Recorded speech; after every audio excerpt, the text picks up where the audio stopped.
Welcome everyone to our TCLN advocacy webinar. This is the second one in the series that we are doing this year, 2021 to 22.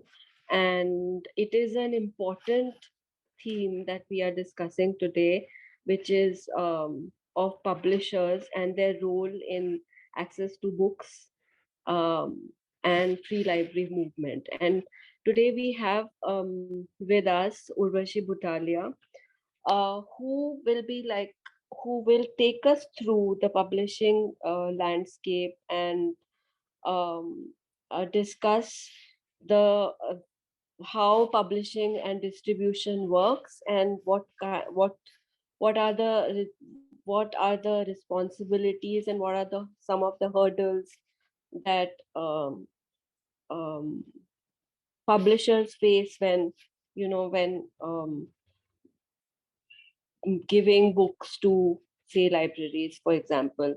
I'll just and we have with us Mridula Koshy. She's our founder and managing trustee of the Community Library Project, and she will be um, talking about TCLP's experience in dealing with dealing with building relationships with publishers for the community library project to procure books for our free libraries, to do advocacy about access to books with publishers, to maybe to fundraise for certain programs with publishers, and what her experience uh, as TCLP and now as TCLN has been. I'll just read out the bios of both the speakers. Um, Urvashi Butalia is an Indian feminist and publisher. Along with Ritu Menon, she co-founded Kali for Women, India's first exclusively feminist publishing house in 1984. In 2003, she founded Zubaan Books. Butalia's main areas of interest are partition and oral histories from a feminist and left-wing perspective. She has written on gender, communalism, fundamentalism, and media. Her writings have appeared in several newspapers and magazine publications. She has been a regular columnist for the left-wing Tehelka and for Indian printer and publisher, a B2B publication dealing with the print and publishing industry. Mridula Koshy is a writer and managing trustee of the Community Library Project. As a library activist, she has been advocating and forging the free library movement in India so that everyone can have access to books and free libraries. She has also authored 3 books, including If It Is Sweet, which won the 2009 Shakti Bhatt First Book Prize. We will start with we'll start our talk with our first speaker will be Mridula, and Mridula, we'd like you to, of course, tell us what the experience has been and what are the ways in which we can take this uh, this advocacy with publishers forward with respect to access to books and with respect to building more free libraries and the role that publishing plays, according to you, in shaping that free library movement. Um, Over to you, Mridula. Thank you, Arti, and thank you for the invitation to speak here today to Purnima and to the Community Library Network, of which I am a part. So, मैं आज पहले से लिख के लाई हूँ मेरा talk, इसलिए क्योंकि टाइम वक्त कम है और मैं टाइम के अंदर रहना चाह रही हूँ, और आजकल हम जूम यूज़ कर रहे हैं तो इसमें हम रीडिंग करके बात कर सकते हैं. तो forgive me if it seems a little bit scripted. It is scripted, just in the interest of time. मैं इंग्लिश में टॉक लिखी हूँ, बट आप मुझे बाद में हिंदी में भी क्वेश्चंस पूछ सकते हैं. तो हमारे सामने सवाल है, can publishers be allies to the free library movement? और मैं कहना चाहूँगी कि हाँ, दे कैन, और ऊपर से दे मस्ट। और मेरा टॉक का एक ही थीसिस है कि as one organization, as TCLP, the Community Library Project, जितनी भी हमारी कोशिश थी उसमें सक्सेस जो भी रहा, अगर हम कहना चाहेंगे कि हम बहुत सक्सेसफुल थे, हम कह सकते हैं, और we would probably get away with saying that because इतने सारे हजार ये हजार वो, but actually we were not successful, and इसी में हमें नेटवर्क की ज़रूरत दिखती है। So मैं अभी 2016 का बात करना चाहूँगी। In 2016, I was invited by a major publisher to the launch of a report they had commissioned. ये 5-star hotel में हुआ था. The report was modeled on similar reports done by the parent company of that publisher in the US. The report was titled Kids and Family Reading Report, and it was essentially about the reading habits of the Indian reader. तो हम पूछ सकते हैं, who is the Indian reader? Are we allowed to say Indian reader when most Indians cannot read? And by cannot read, I mean that they cannot, for the simple reason that you need books to be able to read. And most of us in India do not have access to books to read.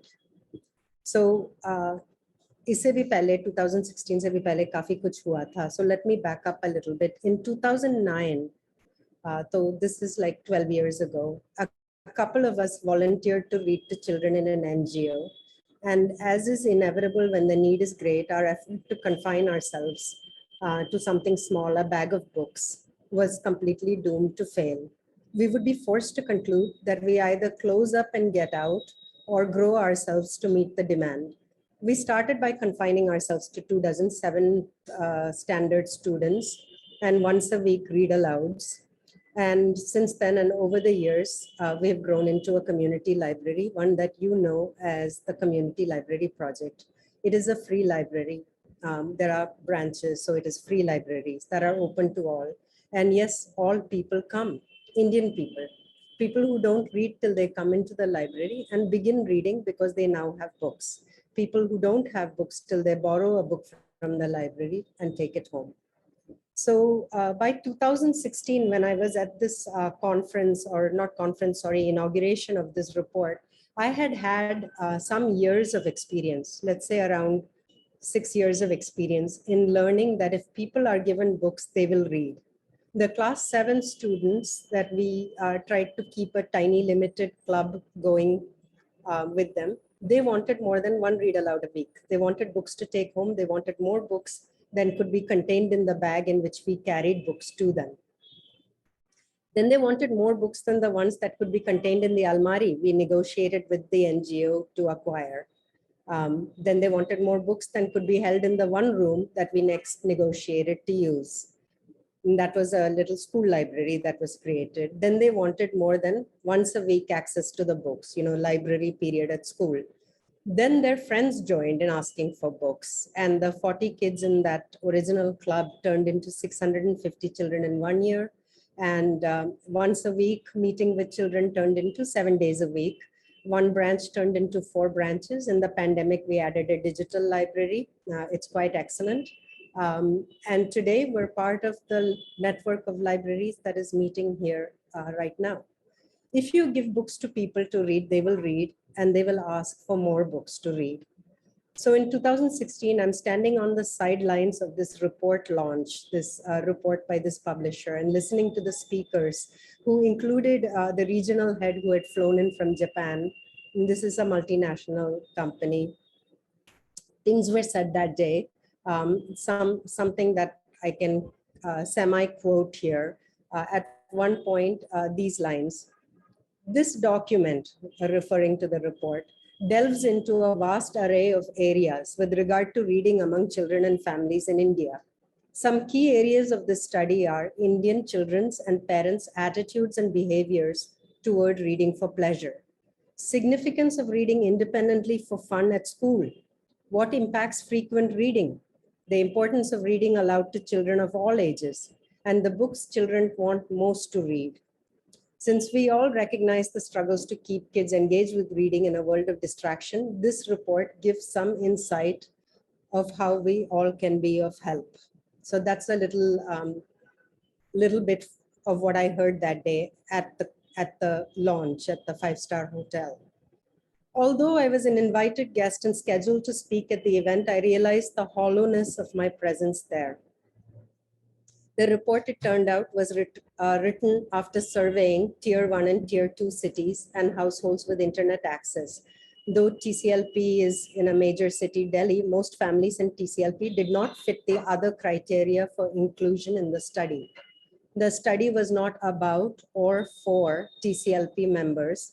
And this either meant the study was not about families in India, though the study claimed to be about families in India, or that TCLP families were not families in India. TCLP members were not Indian children and parents. And this study was at least not concerned with the significance of TCLP members' attitudes toward reading for pleasure and TCLP members reading independently at school, or the frequency of their reading, or the importance of them receiving read alouds, or the books they want to read, or their struggle and our struggle to keep them engaged with reading. Again and again in the years I've been an adult in India, I keep hearing the word people, or in the case of this report, the word people, versions of that word like children and families. When the speaker using these words actually means some people or some children or some families. Also that day, standing on the sidelines of the inauguration of that publisher's report, I did what I had been doing and continued to do for a long time, from 2016 for a number of years more. I tried to talk to the publishers. The publisher at that launch, the publisher who was doing that launch, about the people who had been left out of the meeting. So this publisher, she was wonderful. Publishers are wonderful people.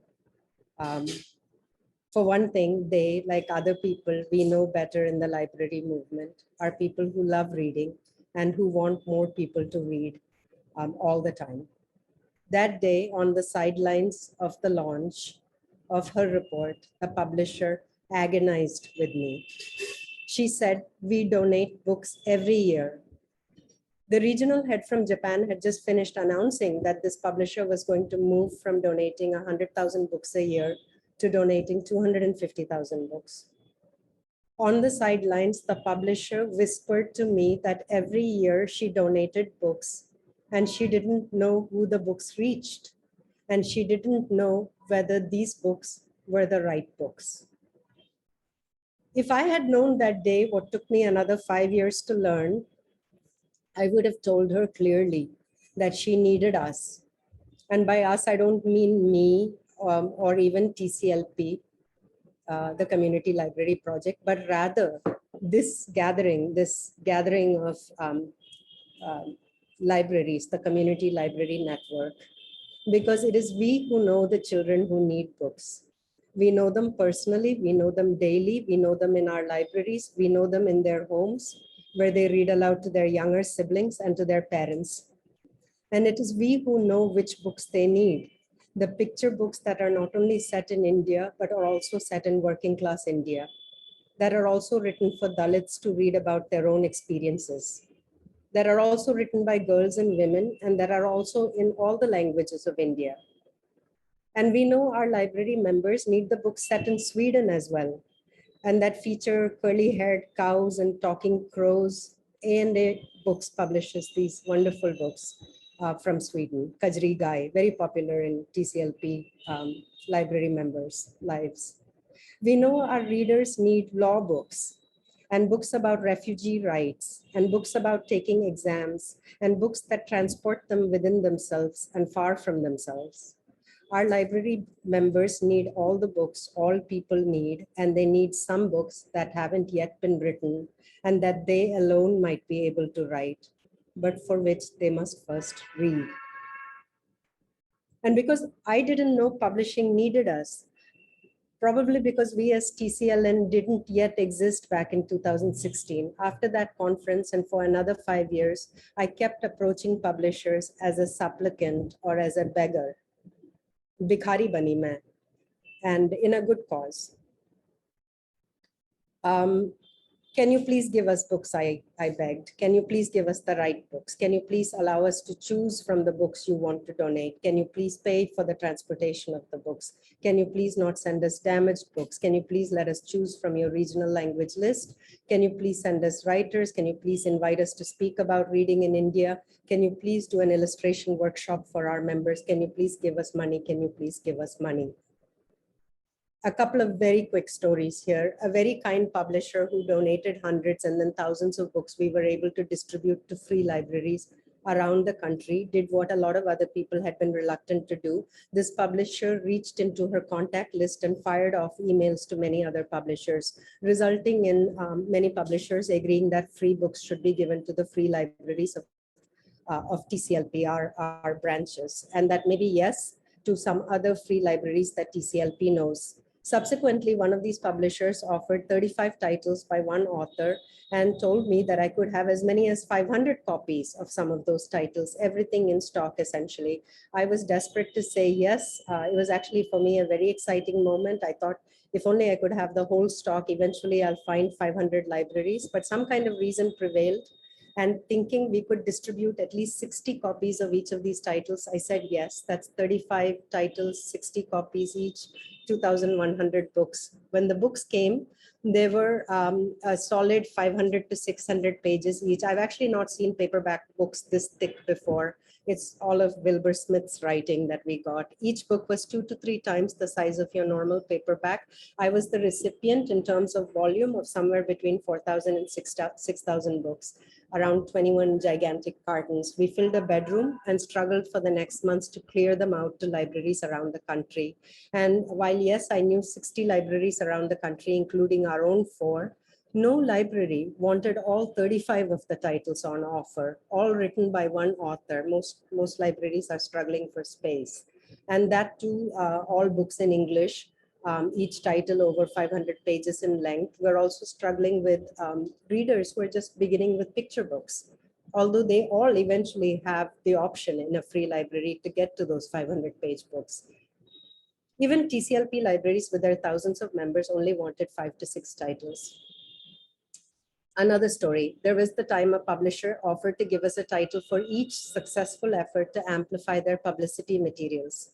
Success was measured in terms of retweets of an original tweet. We looked at this publisher's social media machine, saw why they were interested in partnering with us. We actually had the bigger machine because we had been building an advocacy machine across all sorts of platforms. In no time at all, 24 hours, we reached 2,000 people. That was quite surprising, I think.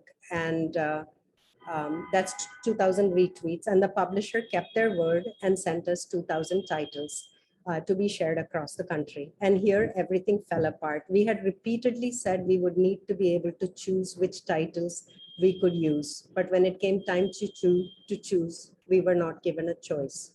Some of the books chosen for us were indeed beautiful, and others were part 3, part 9 of like a 13-part series, all the other parts missing.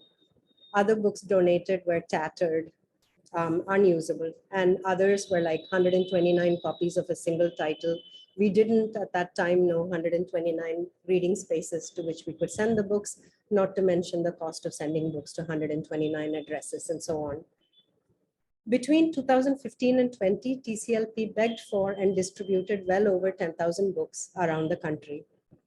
This is not even the tiniest, most microscopic drop in the ocean of need. The effort resembles at best the Little Reading Club of 2009, when once a week a read aloud was found to be too little for a group of 12-year-olds who told us they needed not a weekly read aloud from one book, but a true library filled with thousands of books from which they could choose. And in the context of an entire country, India, of people without access to reading for generations, that true library or organization in this case is the network of libraries gathered here as TCLN. In the year since TCLN began book distribution, a little over a year, it has already distributed over 6,000 books. I expect in 5 years at this rate, 30,000, but actually more because it's growing. Over the last 5 years, TCLP has had many productive conversations with many amazing people in publishing. Among the best things we have accomplished is the effort to secure discounts for purchase of books we need, and that simply aren't coming to us via free donations. So we have secured 50% or more discount from Katha and Tulika from HarperCollins India, DK, Speaking Tiger, Penguin, Scholastic, Vani Prakashan, Navayana. We have significant discounts from already reduced cost and subsidized cost books, such as those published by A&A, NBT, CBT, Pratham, Eklavya, Ektara, Takshila. After negotiating a go-ahead from publishers, we've been passing these discounts to other libraries around the country. And without fail, we hear from libraries in the network that the discount isn't working. The sales department in the publishing house simply doesn't know who they are, what TCLP is, where this discount came from. And we are then asked to intervene, and could we please plead for the discount to apply. Of course, the whole interaction with the publisher began as pleading, usually as close to the top of the organization as possible, but not always the CEO. Getting in that conversation again, pleading again to ask for what had been asked for and secured already, theoretically at least, is, I think, unlikely to make the kind of change in relationship we need with publishing. And this brings me to today. We are more than 75 libraries in TCLN, more than 300 reading spaces spread all over the country. All of us together offer hundreds of thousands of books in our collections to tens of thousands of members. Nearly every member in every library represents someone new to readership in India. We are growing readership. We are creating readership where none existed. At the rate we are growing, we will be reaching hundreds of thousands of such readers in the next few years. We need millions of books for all these readers. These readers, they are Indian children, Indian readers, Indian families, and they need to be recognized as such, not only inside their libraries, but also outside their libraries. It remains for publishing to recognize TCLN members as readers and to recognize TCLN libraries as significant actors in the reading landscape. I have no doubt there will be a day when a reading report will be commissioned in India by an Indian publisher or maybe by TCLN. And when it makes mention of Indian children's reading habits, it will not be restricted to children in tier 1 and tier 2 towns. It will not be restricted to those who have internet access. It will be a report that finds readers everywhere, including in their free libraries. I'm equally certain that these children, when they leave their libraries and go home and read, they will sometimes be reading books they have purchased in a bookshop. As with readers everywhere in the world, Indian readers in big and small towns who have access to free libraries will read books they borrow for free and then take their hunger for more books to the marketplace. The Indian library movement, of which TCLN has a part, has no direction to go but toward growth. We will grow the number of libraries in this country, and they will not be poor libraries with poor collections. They will be rich libraries with rich collections purchased from Indian publishers at a less than rich price, one negotiated collectively by all of us as a library rate. And so today, later on in the meeting, we want to introduce you to a document, a compact or an agreement, an understanding that we would want all of TCLN to endorse and endorse us taking it to publishers and engaging in a conversation with publishers. Already we've had limited success, not limited success, we've had success in the limited outreach we've done just in the last few days since the first draft of the compact was written down. But back to you, Arti. Thank you, Mridula. That was like on time, perfect timing, and I think you very beautifully highlighted the need for books in Indian in India's various libraries, community libraries, and every other library that we don't know of, and how, I mean, I'm just reiterating the point that if you have books, people will read books, and we just need that. And that's why today, the idea of today's seminar, and to bring in Urvashi to speak at the seminar, is so important, because we want to together as TCLN strategize an advocacy plan to constantly and continuously work with publishers, um, as friends, and make this happen. So I think that she's like, Mridula has very, very powerfully articulated all of those concerns. And she says that publishers are wonderful people. Publishers love books. Like, they start publishing because they love books. They read. They want others to read. So having said that, I will now invite Urvashi Butalia to speak. Urvashi, about um, if I like, if a couple of things that I would urge you to like keep in mind when you are talking about the publishing landscape. So you've heard Mridula's talk, and how there are some hurdles that small community libraries um, face when asking for books or asking for discounts. Um, so we would like you to start with you could tell us like how you started, um, uh, how you became a publisher, what was your vision for publishing. And it is one of the first feminist books publishing house in India. And how do you see, um, I mean, apart from giving us a bit of a lay of the land of publishing and distribution, and even the legalities and the barriers of distribution, if you could also talk about what you think publishers could bring to the table when we're talking about a free library movement, or when we are talking about making sure that books reach to all people in all communities in all regions in India, whether they can afford it or not. And we all know that publishers need to make profits. They need to, and a lot of times they don't make profits. But what are the ways in which we can strategize and work together? So over to you, Urvashi. Really looking forward to hearing from you.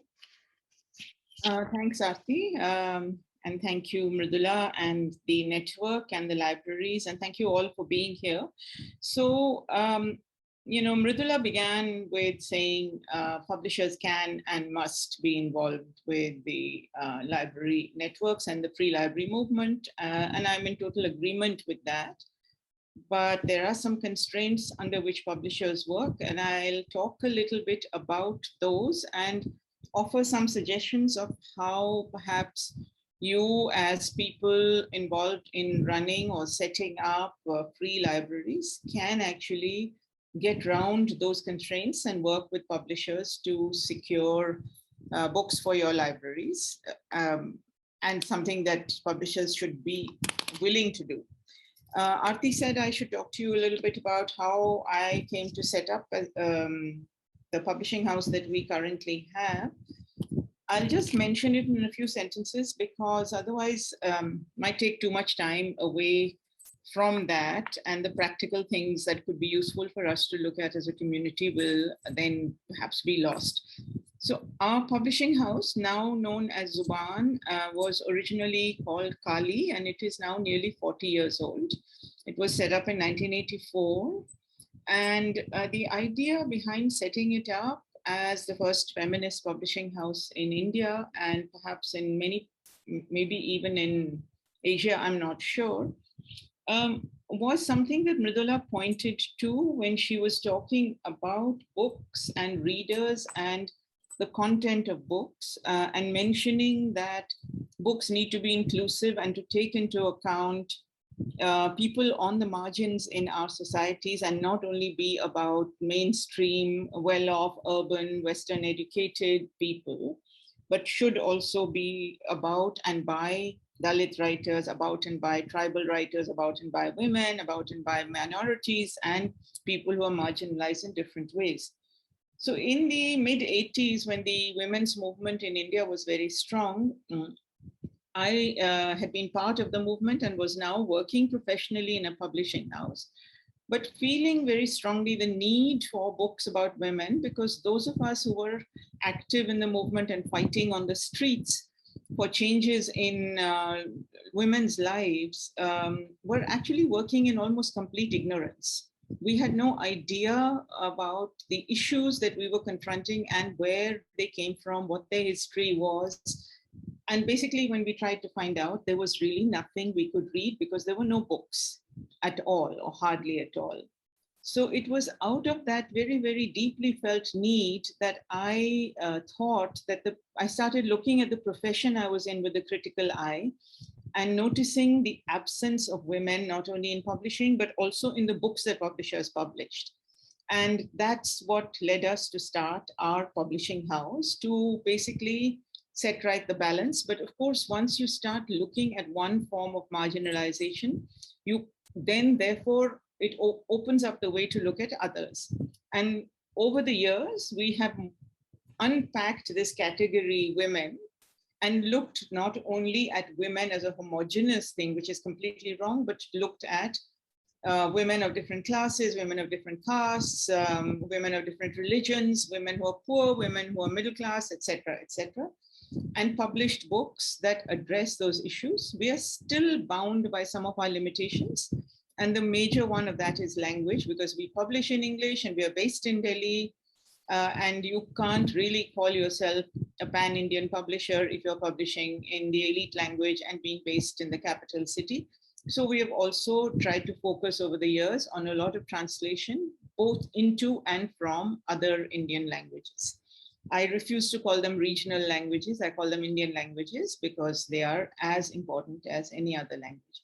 So that is about us as publishers. Let me now go back to what I started with. I mentioned that I'd like to speak about some of the constraints that make the relationship between the publisher and the free library movement like yours a difficult relationship, and that require us to negotiate this relationship. In theory, every single publisher on this planet wants to increase the numbers of people reading, because the whole idea behind publishing is to reach out more and more people and to encourage more and more people to read. And of course, it may be motivated by profit, some of it is, but it is also somewhere deep down motivated by this idea of increasing the reading public. But the constraints to this don't only come from publishers.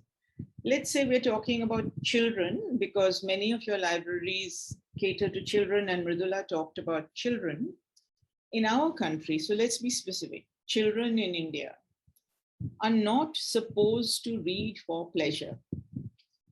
The idea that a child will be reading books for entertainment is quite foreign in our culture, no matter which part of India we come from or which language we're reading in.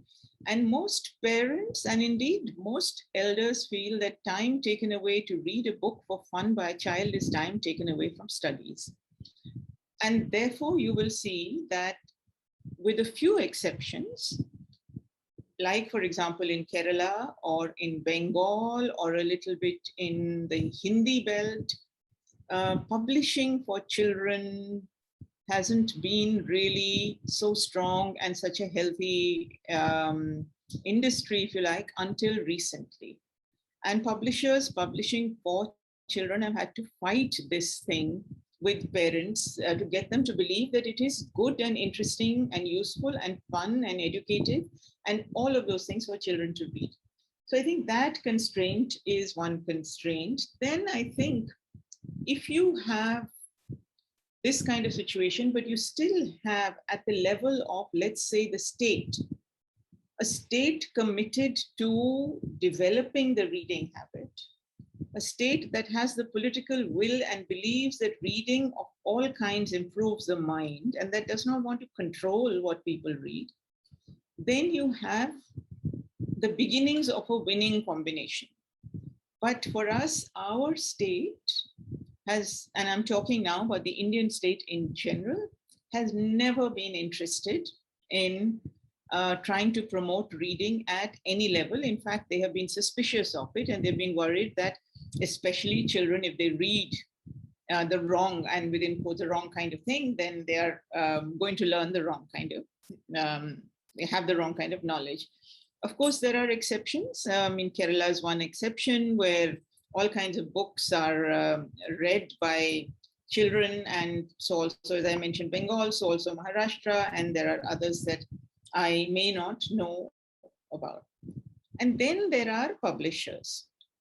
So until recently, many publishers were reluctant to publish books for children because they were worried that children would not read for fun, and also because books for children can be expensive. They don't have to be, but they can be expensive. So that is one constraint that's changing. It's changed in the last 20 years with a number of really interesting, really adventurous publishers who are publishing wonderful books, selling them, and trying to change this landscape. And you see, when you make an effort, it does start to change. But also, as Mridula and Arti have both said, publishers are about profit, about how to sell. The bottom line is profit. And if you are making a profit, there is no room in that for the kind of activity that is required to feed or cater to free libraries. And this is a general state of affairs. It's not, but there are, of course, exceptions and changes. And I think that negotiations can be done to change this kind of thing. So the question is, how do you understand profit? In Kerala, there used to be, and there still is, a big society called KSSP, Kerala Sahitya, Shastra Sahitya Parishad. And they published for many years, and I think they still do, little books, not necessarily in color, 10 pages, 20 pages, 32 pages. And these books were distributed from village to village in a population that is literate. And they were published in such large numbers that the prices were like 2 rupees, 3 rupees, 5 rupees, or something like that. So that most people could afford to buy them in a place where you had the reading habit. Maharashtra used to run a program called Granthali, where similarly publishers got together to produce books and committed to reaching them into rural areas by providing some transport in which writers and others went from time to time, visiting places, talking about books, handing out those books, or perhaps selling them at low prices. In Japan, for example, there used to be a program where newspaper companies were involved, and what they would do was to get publishers to offer free books to maybe 30, 40, 50 children who would review these books in the newspapers, and all the reviews would be published. And then the winning review or the winning few reviews would be awarded a prize by the Princess of Japan, and so on. So it became like something that gave the newspaper publicity, the royal publicity, the publishers publicity, and it did not cost much, and it encouraged children to read. So there are possibilities like this. However, another constraint is, and Mridula has pointed this out, publishers are often quite conservative. They think they have to do books that the public likes, and their public within quotes is like themselves, you know, urban, middle class, etc. They never think beyond that.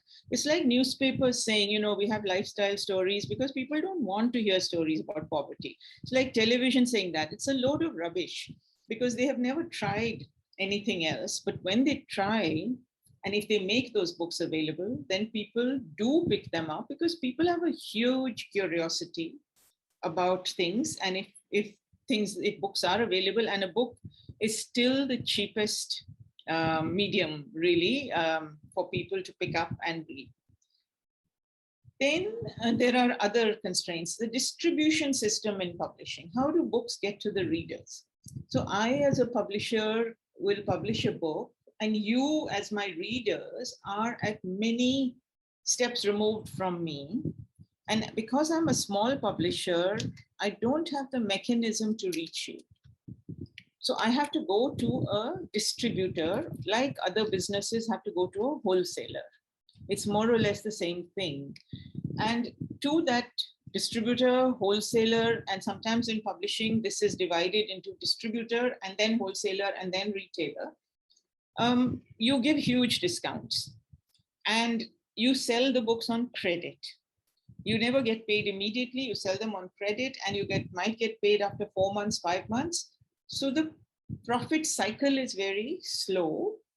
And therefore, publishers feel we don't have the space to go beyond this system and make cheap books or free books available as a charitable thing. That it's all we can do to negotiate this system. Within this system, there is a constraint on publishers that the library discount that they can give is fixed by publishing associations. And it is fixed because in our country, we still have this terrible, terrible system of buying books for libraries, which is called the tender system. And the library will put out a tender saying we want X number of books and we have this much budget. And publishers will fill that tender and sell complete rubbish to the library. And the library doesn't care because they only have to spend their money. And there are kickbacks and so on and so forth. And therefore, to get round this system, it was decided that the library discount would be fixed. So if a publisher then sells to you as a library at a much higher discount, they need a very, very good excuse to be able to do so. Otherwise, everybody will come down very heavily on them and say, you're going beyond the conditions, etc. Now, how can we get around these systems? So I'm going to put some suggestions before you to think about. And also, just as Mridula pointed out, that how do you conceptualize or understand who are people? The people are not one monolithic mass, so also publishers are not like that. There are publishers who see themselves as having a social purpose, but who also need to survive. So as long as they break even, they are not too bothered about making a profit and they want to do things on the side. So one of the things is to work with those kinds of publishers who are in the business of publishing for the purpose of their ideology and talk to them. Now, they will cooperate with you, but they're the poorest of the lot often. So what they have to give you will not be as much as what the big ones have to give you. And you really need what the big ones will have to give you. So many publishers follow this terrible practice of pulping books. That is, they destroy books that, for example, have not sold very well in the market, or a book for which a new edition has come out and the old edition is still in the market. So for example, if I write a book and then I decide that I will write a new introduction and add a new chapter to this book, that makes it a new edition. And if my old book is still in the market, the publisher does not want that old book to compete with the new one because the new one is likely to be more expensive and it is newer. And so the publisher will get the old edition out of the market and destroy it. But it is a valuable book. It is not an outdated book. It's not rubbish. Often these are very good books. So I think what's important to do is to have discussions with publishers that when you're ready to destroy books, please let us know, please let us come, please let us take away some for our libraries and the rest you can destroy. Because they're not going to give you everything and you don't even have space to keep everything. So that could be, I think, one thing to ask publishers. Ask them, keep in touch with them and ask them about old editions of books that they have that you can take away for your libraries. I think make it sexy. I'm saying this, make it sexy for the publisher to be part of a circle of publishers who are committed to the reading habit and who are giving to libraries. So for example, I was thinking that there are book fairs all the time when there is, when we are on the ground. How about if you thought the network at, say, the World Book Fair, you took a stall, you asked every publisher whose books you want to give you 2 copies. They will give you 2 copies. Have them on display at your stand, publicize it a lot, get your readers to come, talk to them about the books, send them to the publishing houses stand whose books you've got, saying, if you want to buy, you can get them here, and see if that works, and play videos from the publisher about their books or about their characters or something like that. You could also do this in your libraries. If you have a, let's say you have a Telugu library or a Tamil library, maybe you have 1 day a year or 2 days a year where you ask Tamil and Telugu publishers to give you 2 copies of each book for free, have those books on display, organize discussions around them, have the publishers support you in this with maybe giving some tea or snacks, and get people familiar with the books, and the publisher will get publicity and their name will get listed along with yours. And that sometimes helps publishers to feel that somehow they are invested in this thing. Many of the bigger publishers, because they make a profit, they have to commit some percentage of their profits to CSR funds. Ask them if that CSR can be used to, let's say, 10 of their titles, print 100 copies extra and give those to you. And they list it as CSR. 20 of their titles, give 100 copies extra, give those to you. It costs them nothing to print those 100 copies extra. When they're printing 2,000 or 3,000, they just get another 100 for free and they can give those to you. But you have to sit with them and convince them, and you have to find one person in that publishing house who has power and who understands your vision, and then who will work with you. And then you publicize that in all your mails. You know, when your mailers go out, you put a list of your supporters, supporting publishers, and so on and so forth. So I think that that kind of thing really will help publishers to come. I mean, I'll tell you that I was listening to Mridula talk just now when she was talking about publishers who have supported them through free books. And I was disappointed not to hear our name, but we have not supported the library through free books, although we have often offered to. But I would really have liked our name to be there. And I'm not complaining, but I'm just saying how important it is for a publisher to have your name in a list which gives you the kind of importance and the kind of cachet and the kind of reputation that you really want to cultivate. And when she was talking, I was thinking, why is she not saying Zubaan? You know, it'd be really nice to be there. We've been so supportive. So it's not a complaint. I'm just using it as a thing that it would be, and I'm sure every publisher here, I'm sure Bijal is delighted that Pratham was mentioned. You know, anybody who has been there, it would be nice for you to just build on that a lot. I think that, okay, those are some of the main things that I wanted to talk about. The last thing, yes, 2 last things. Almost every publisher is doing ebooks, right? Now that you are also going digital, persuade them to give you 1 ebook copy for free for your library. Tell them it will only be used in the library itself for visitors who come there. For a start, later it can go elsewhere, but just to get it started. So for example, one of the things that we have done with our ebooks is that we don't lock them up like other publishers do with a software that supposedly protects the book, that only the person who buys it can download it and read it, and he or she or they can't share it with anyone. our belief is that if you buy a print book from us and you lend it to 10 friends, then 10 people will read that book. So why should it not be the same with the ebook? So we don't put what is called DRM, Digital Rights Management, on our book, which puts a lock on it, because we also believe that all young people can hack into the lock.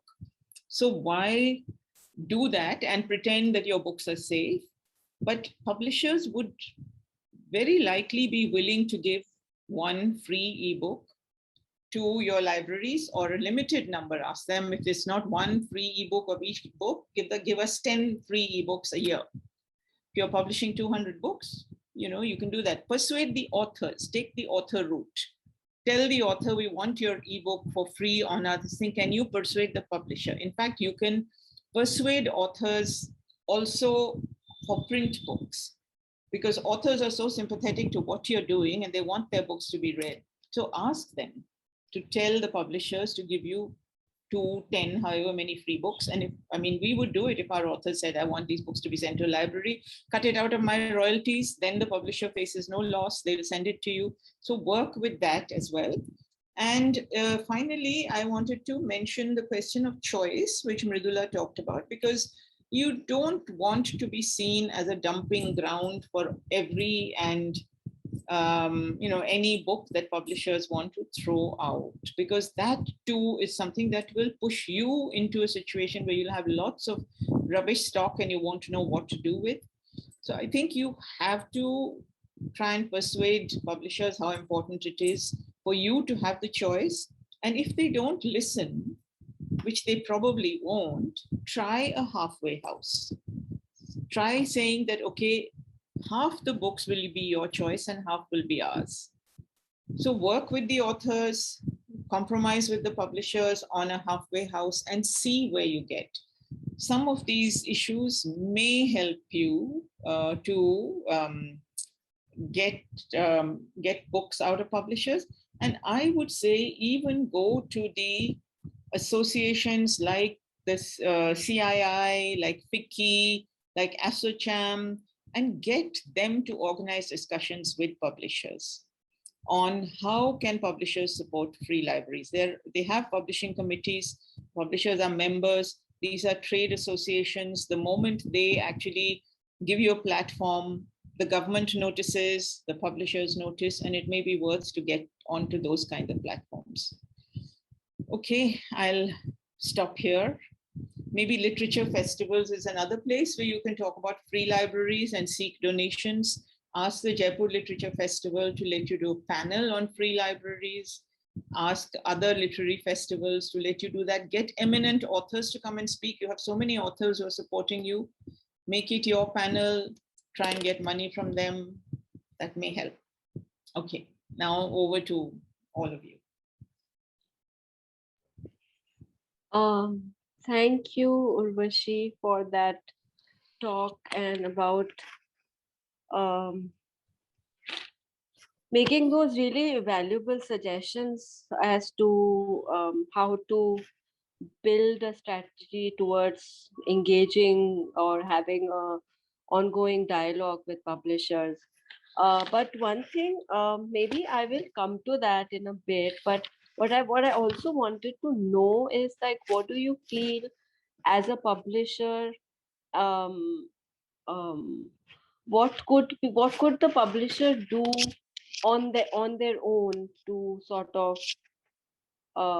contribute to the free library movement, contribute to reading, because history of reading is a history of exclusion. And so as the community library network, as members of community libraries, free libraries, we can gather together, but could we expect publishers, or um, could publishers think on their own terms what is their role, what could be their role, how proactively they could work with us? I think for a start,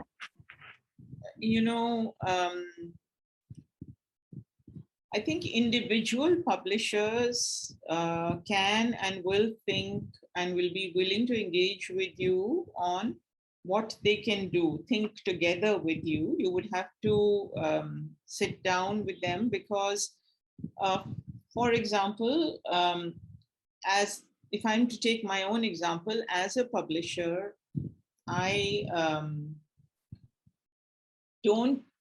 I have known that there are lots and lots of community libraries across India. But apart from the people who are in touch with us about our libraries, we actually don't know how to find them. Okay, we don't know how to reach them. And I was looking in the chat box as people were introducing themselves, and I'm taking some names down, thinking, oh, this is interesting. You know, it would be very useful for us to be in touch with these libraries. So if one thing is to share knowledge, and if you have that knowledge, then I think it's worth passing on. So even if, say, for example, with our limitations, our books are in English, but let's say there are libraries in rural Maharashtra and we have done books by Marathi writers in English, okay, it would be nice for us to have them there. Maybe there will be a reader or two, and I'd be happy to, put those books out over there.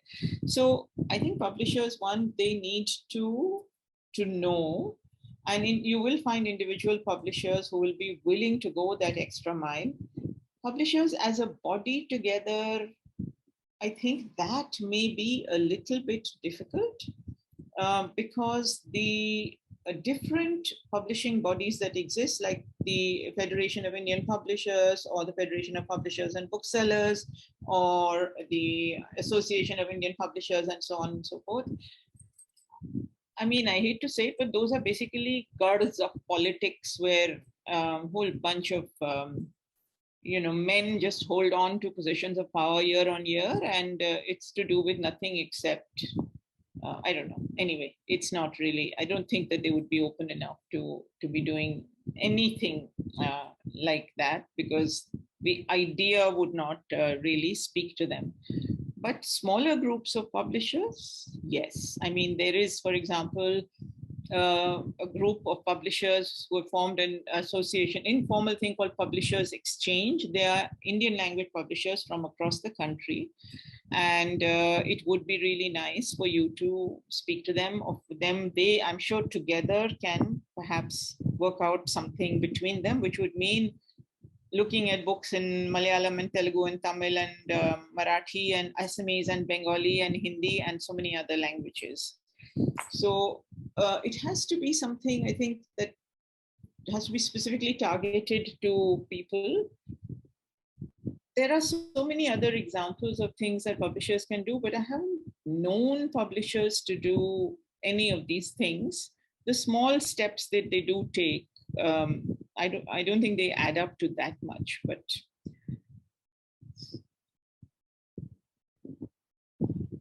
Thank you. That's yeah. That is actually that gives us like at least some direction and some hope and assurance that like you are willing to work with us. So are a few other publishers, and some might be present here. I think that was great, and I've taken down these suggestions, and we're going to be going back to the community library network. And the next part of the webinar is we will definitely take a few questions and answers from the audience. So please keep them ready. But before that, we want to sort of go to the next part of our webinar, which is that we have prepared a compact between publishers, writers, and illustrators, and the community library network. And we want to sort of, it's a work in progress. It's a working document. It's draft one, and we want to unveil it, and we want to discuss something very important that we want to take forward from this meeting, which is setting up a committee to work on this advocacy strategy. So I want Purnima to just take us through this whole compact and give us what's in store. Thank you, Arti. I hope everyone can hear me. And I am also, although these are conversations that we've been having within TCLN and also as part of TCLP with publishers one-on-one, I was just really engaged in the conversation of all speakers. So I definitely want to thank both Mridula and Urvashi and of course Arti for moderating that. I think what stood out for me before I get into the compact, which we will, but I think, and I was making furious notes while everyone was speaking, but I think what stood out for me right now is that for that both publishers and the readers that we serve as free librarians, everyone needs to flourish basically, and that is not happening right now. As many gripes as we as librarians have, publishers also have their very many struggles with producing high quality, beautiful books and then finding a market for that. So there is definitely stagnation and the need for growth on everywhere you look, all participants who are here and who they represent. And I think it's also equally important for us to acknowledge the constraints that everyone has, but also the aspirations that everyone has. So I just feel like we definitely have to start thinking in a more idealistic way. We have to spark like a new kind of imagination. We have to start searching for a new kind of model, which sounds very great to say, but I think those of us who have been these path-breaking publishers who are in the audience, including Urvashi, including Bijal, Pratham, and so many others, but also us librarians, we know that we have done things in spaces where everybody has said, "Ye nahi hoga, tumse nahi hoga, ye kya bakwas kar rahe ho tum?" Sorry, I'm being a little bit informal here. But we have created a new model. There has been some imagination which marries together the practical requirements as well as an idealistic sort of goal that we have. And I think this compact, this word basically means it's about like 2.5 pages of a document which presents a vision by which we can create an accessible world, accessible bridge to books for all the people that at least librarians serve, and all the people who should be reading the publisher's books. So how do we create that world? It is a primer.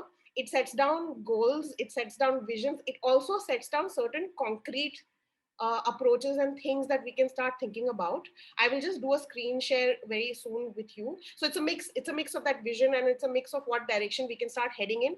As Arti said, it is a work in progress. We've already invited like several people from both sides, from the publishing world and from the library world, to sort of collaborate and take it to the next level.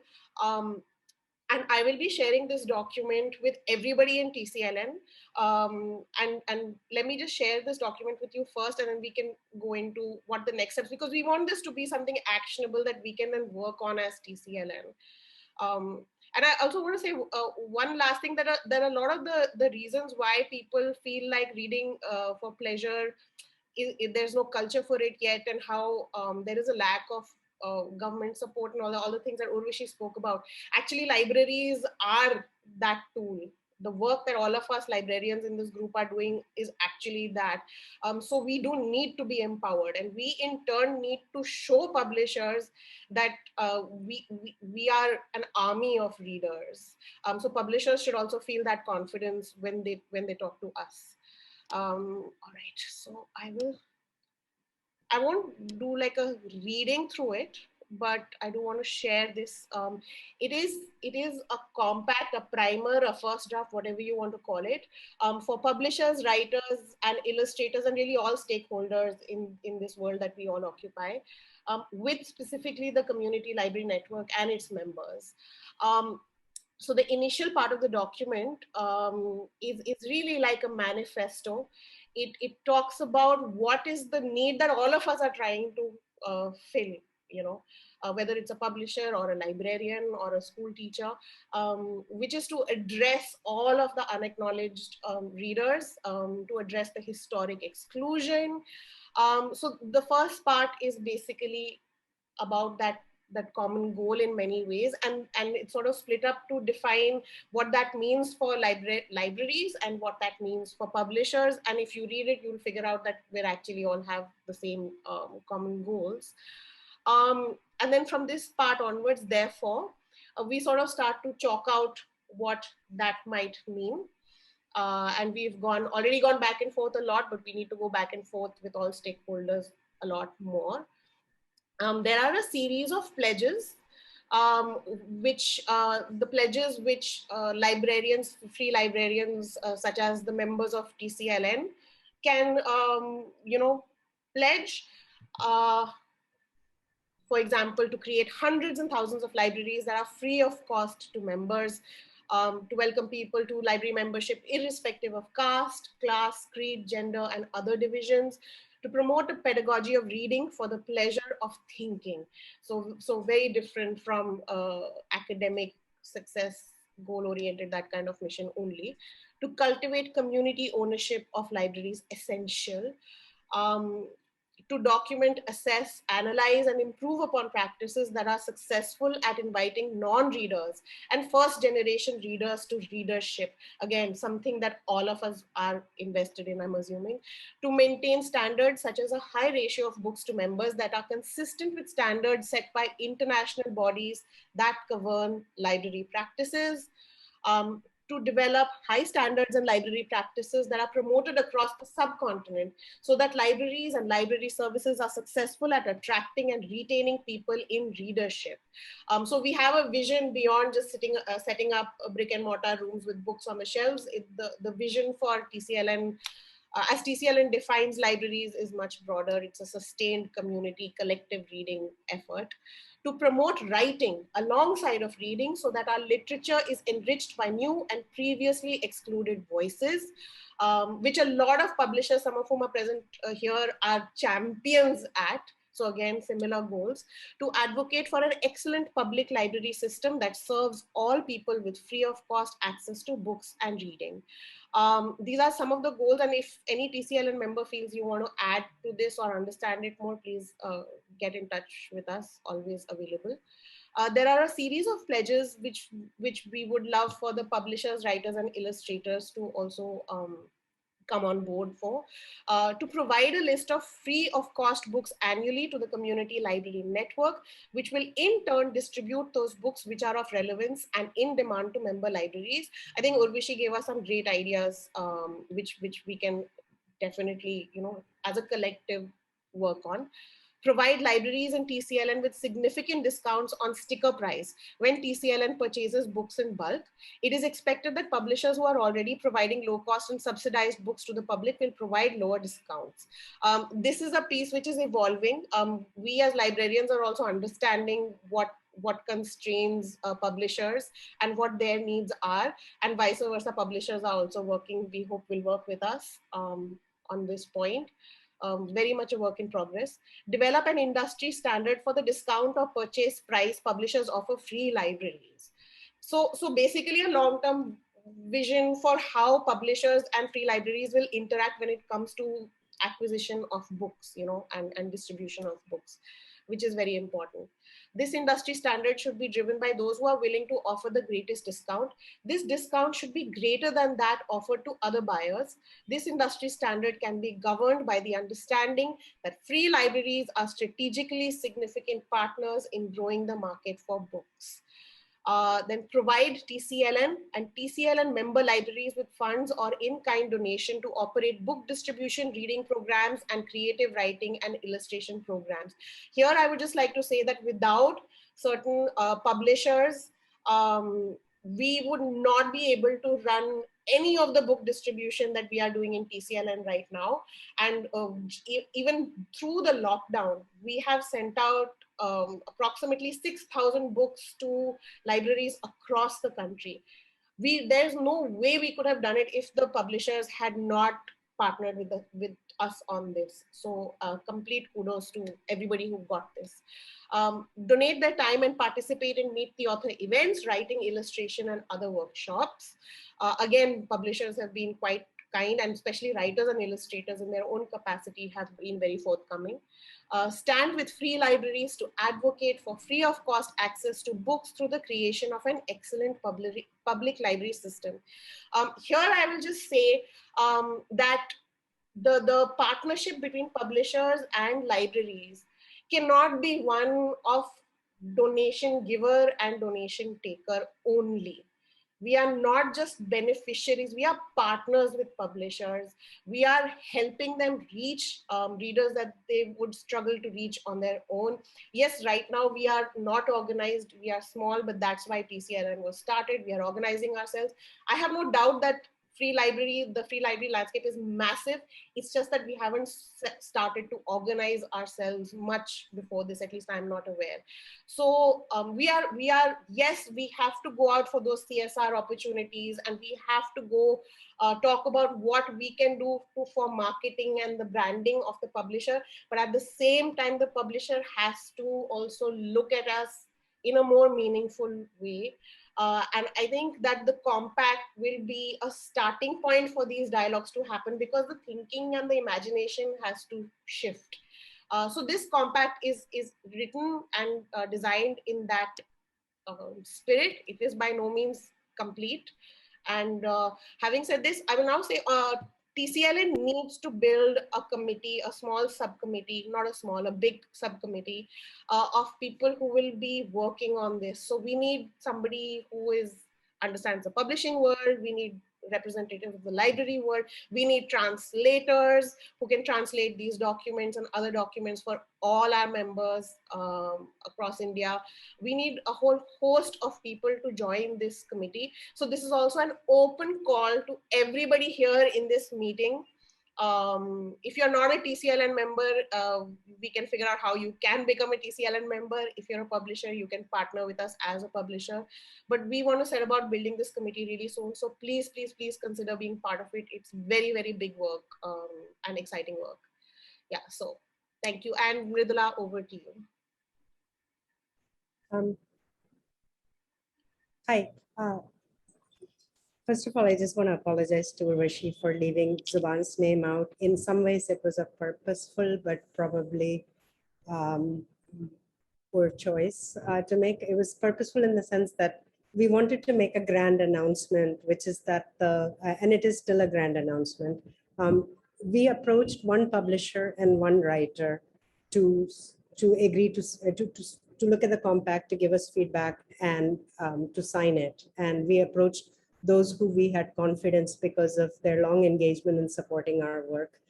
So we approached Urvashi at Zubaan, and Arundhati Roy is the writer we approached, and they both agreed that they would be part of this compact. And I wanted to be able to announce that it's a matter of great pride to have come this far in the work, that people that we respect and who are significant speakers. I mean, Arundhati Roy is someone who has spoken about hierarchy. She has spoken about democracy. She has spoken about the need for our society to change. And Zubaan has shown us a way in which an exclusion can be turned around, that ordinary people can come together and address an exclusion. In Zubaan's case, they did it by publishing and creating a list of books that would perhaps not have been published, and more recently working in other languages besides English. So that is just a start, and we have a ways to go. And we want to come out of this meeting with people who are raising their hands and saying they would like to be part of this process. So anyone who wants to do this as a TCLN library or as a publisher, we are putting together a TCLN subcommittee to work on getting signatories for this compact. We have two amazing people on board already. And there's good reason to believe that we can move this compact forward. It's an early draft, so it may need some changes before it moves forward further. There's good reason to believe, and the committee would be charged with the further work around many of the ideas that we collectively have, including those that Urvashi shared today, which was our purpose in inviting her to this meeting, was to start engaging ourselves in thinking collectively about what are the kinds of things we can ask from publishing and how can we meet them in some role that is not the role that TCLP had stuck itself with. Alone as one library, we only got ये far. इससे ज़्यादा आगे हमें बढ़ना है तो हमें सब लोगों की ज़रूरत होगी. हम as a network of libraries बहुत सारे projects करेंगे, like mapping India, like finding the missing libraries, finding the small libraries.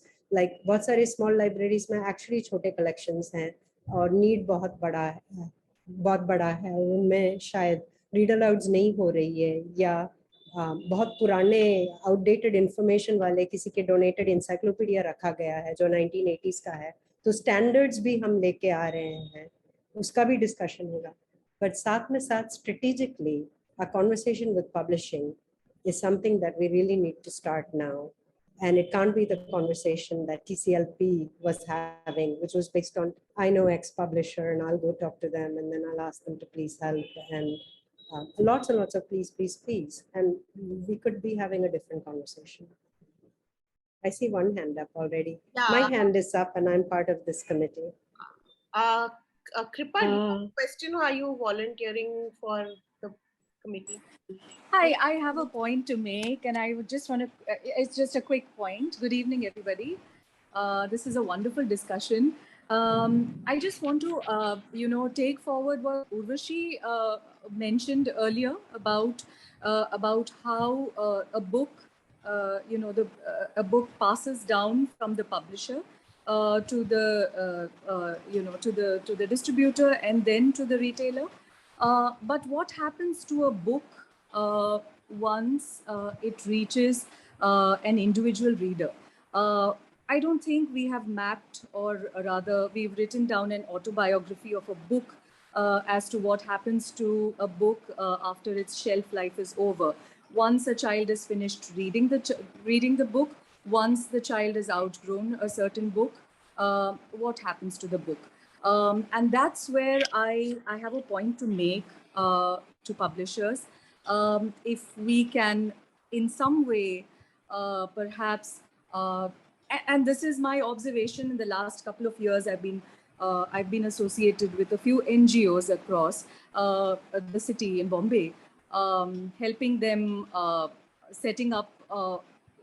We set up a community library in Worli Kolivada, and one of the things I noticed is that books, perhaps at the back of the book or somewhere in the pages of the book, if we can mention that we can donate a particular book to so-and-so library, that also puts the onus of donating the book to into the individual hands. Because what I've also noticed is that there's no dearth of people who want to donate books. People want to do that, and they want to willingly do that, but they don't know where and how. So perhaps if books can mention that somewhere within the pages, then it's an easier process. Or if we can have a certain web pool where people can donate and send books across too, it would be an easier process.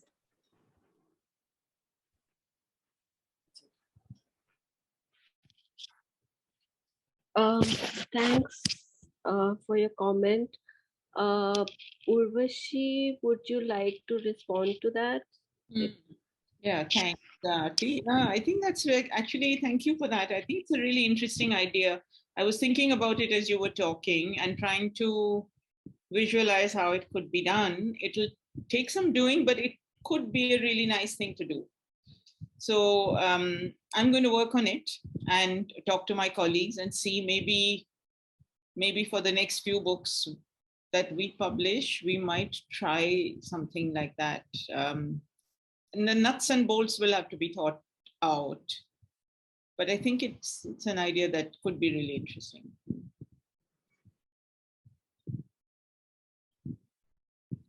Ask me. Thanks, Urvashi. Yes, Purnima, are you saying something? No, I was saying, Mridula, please go ahead. Oh, I absolutely agree with Kripa that people are like really ready to donate books. Individuals are, organizations are. Donating books is very complicated. So I'll tell you what we did back in 2009. No, it was almost 2010, and these kids who wanted to read, and our tiny effort was getting swamped. We were by people who wanted more than what was being provided. We did a fundraiser, purchased about 1 lakh worth of books, and we did a distribution. And this is something that I think publishers should really hear about. The books were trashed in no time at all. Without a system of support, and this is what TCLN offers publishing, that we offer the read alouds. Publishers aren't going to do daily read alouds, and they are working with the system already. That's the system where parents, school teachers, principals in private schools are working toward creating a readership for those books. Once upon a time, children's books were not selling very well in India. They're doing a little bit better now. A readership was created. And that day when we were in that really nice room, the guests who had been invited were from all the elite schools of Delhi. And so the publisher was addressing the existing system and asking them to see the report, which was informing them that they needed to do more, that the existing system needed to do more, that private schools needed to do ring a bell, drop everything and read. They needed to do read alouds daily. We in the free library movement are doing that, and we're asking for that recognition. Back when I didn't know better, I was a donor. I gave books, and the books didn't work. There has to be so much done for a child like my children. When they were little, like 2 weeks old, I started reading to them. And so much is done for that child who exists in the system that publishing is distributing and selling in and writing for and printing and editing and so on. How do you make up for people who are not in that system and who don't have the daily read alouds from the time they're little, who don't go to the school where the teacher knows well enough, where the bell doesn't ring and the principal down to everyone else is dropping everything to read? In that country where, as Urvashi said, reading is not encouraged neither by the government nor by our culture, where active caste-based exclusion has been practiced and which has now intersected with class. In that country, we are the people saying we will create a different system. And I think donation is wonderful.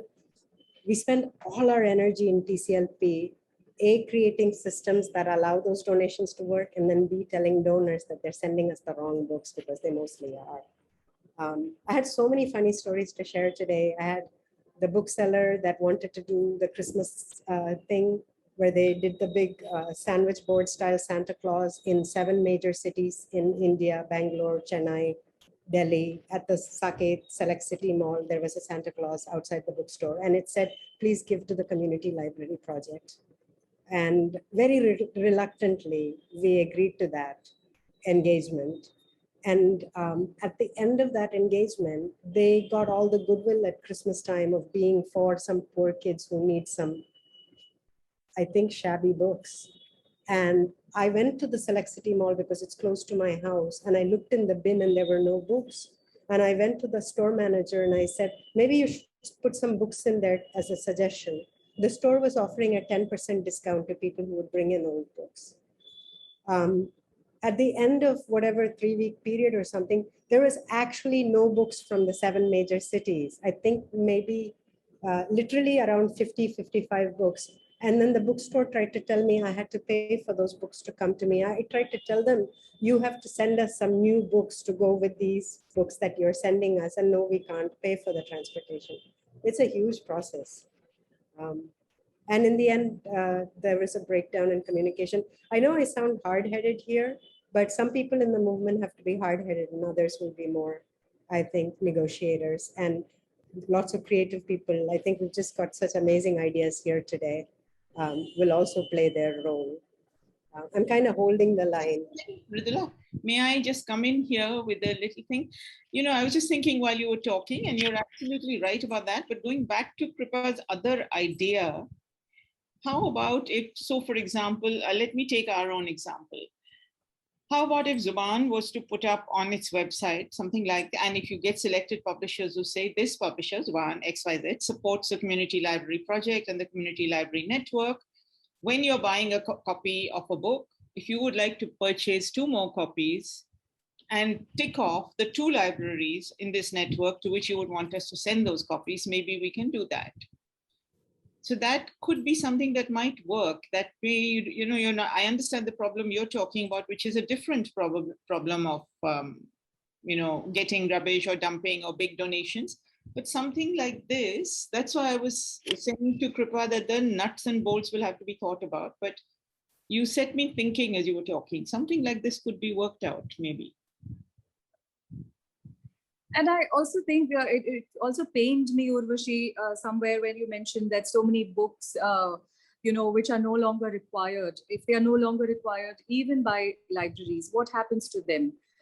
Do they get burnt? Do they? I mean, what happens to them? They get recycled. They get pulped and recycled, and it pains me also. It's a real tragedy. Yeah. We fight it all the way, but only if they were seed papers, then you know they could be planted in the ground, or they, you know, somewhere. If what if a child doesn't want to want the book that is donated to him or her, an individual, you know. A bulk may be recycled, a bulk set of books can be recycled, but what about an individual? So perhaps, I don't know, I mean, I'm just thinking aloud, but we've not reached there yet. And publishing with seed papers is again, the extra added cost, all of that is involved. So I don't know, I'm just thinking aloud. Thanks, Kripa. Are there any other questions? We are almost done with our time. If there are any other questions for Urvashi or for Mridula, let us know. Okay. I guess. Hello. Yeah. Hello. Am I audible? Yes, you're audible. Hi. So hi, first of Shubali. All, hi. Big fan, Mridula ma'am and Urvashi ma'am. I have followed you two for a while. I mean, followed your work for a while. So really know of the work that both of you do. Secondly, I work as an editor. So I understand both,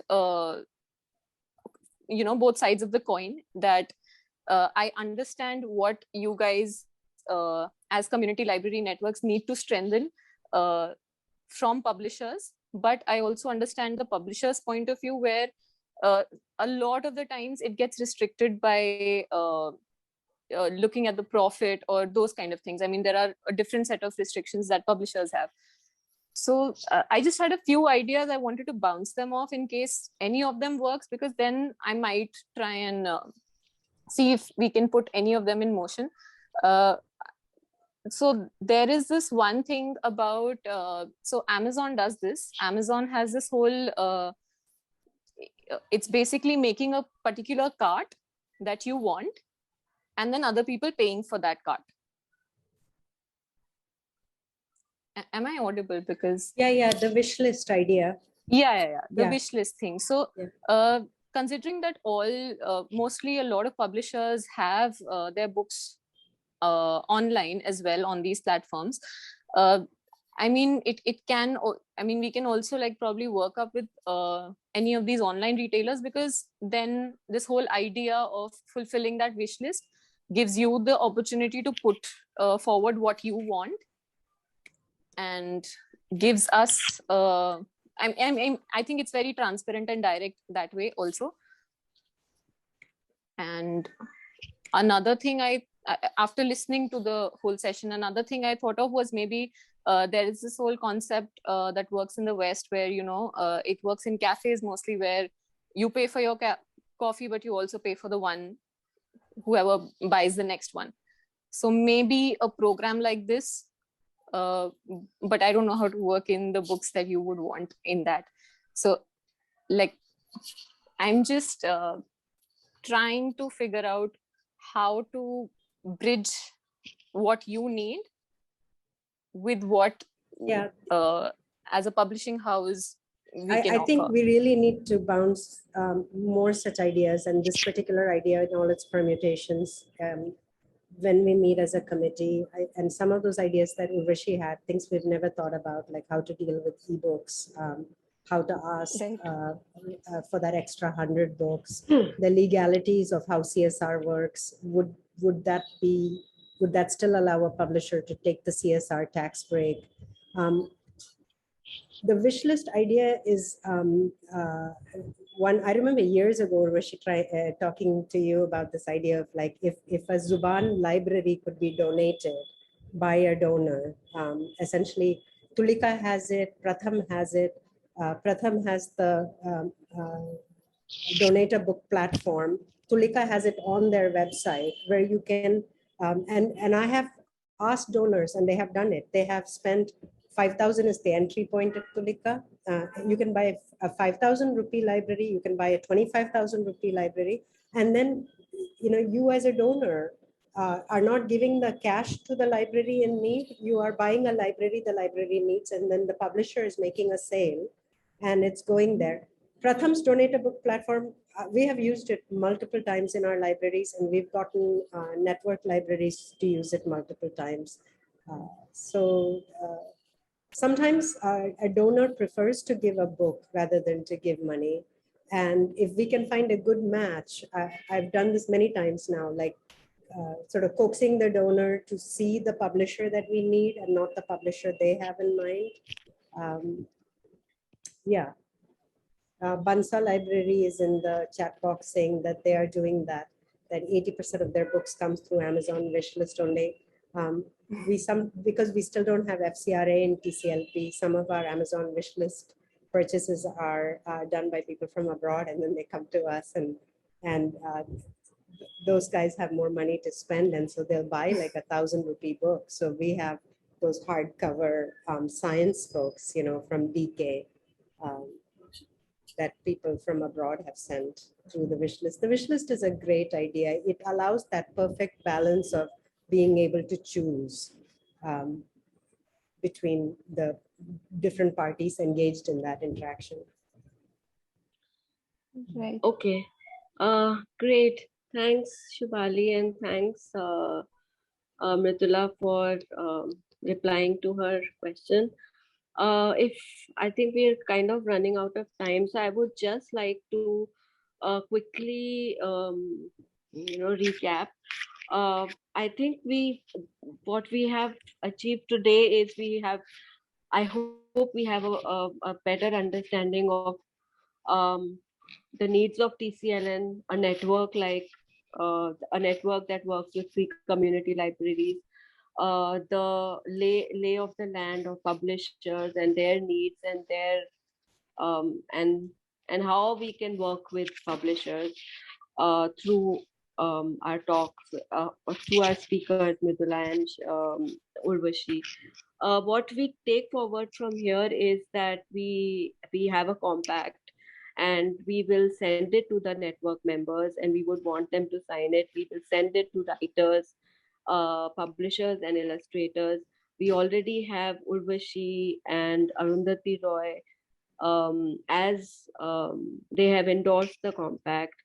And the second thing is that we have already set up a committee. Urvashi Butalia again has agreed to be part of that committee, and Mridula Koshy will be part of that committee. And we would want some, like Purnima said, some members of the TCLN network, and maybe more writers, maybe more publishers to come forward, and we start working on these ideas through that committee. Another takeaway I feel is that we have a road ahead of us where we would eventually um, be doing advocacy with associations and with the government. So I think all this is it's will be in our minutes, and this has been like a really huge, um, powerful, insightful meeting. And thank you so much for our speakers, Urvashi and Mridula and Purnima, and everyone who attended, and to all those who asked questions. And if you still have questions or have questions later, or if you want to more find out more about the compact or the committee or any of the work that TCLN does, please contact us, contact Purnima, and yeah, all of us available. So I think with that, we can end the session. It was really, really good. And I hope we can have more of these publishing-based webinars in the future.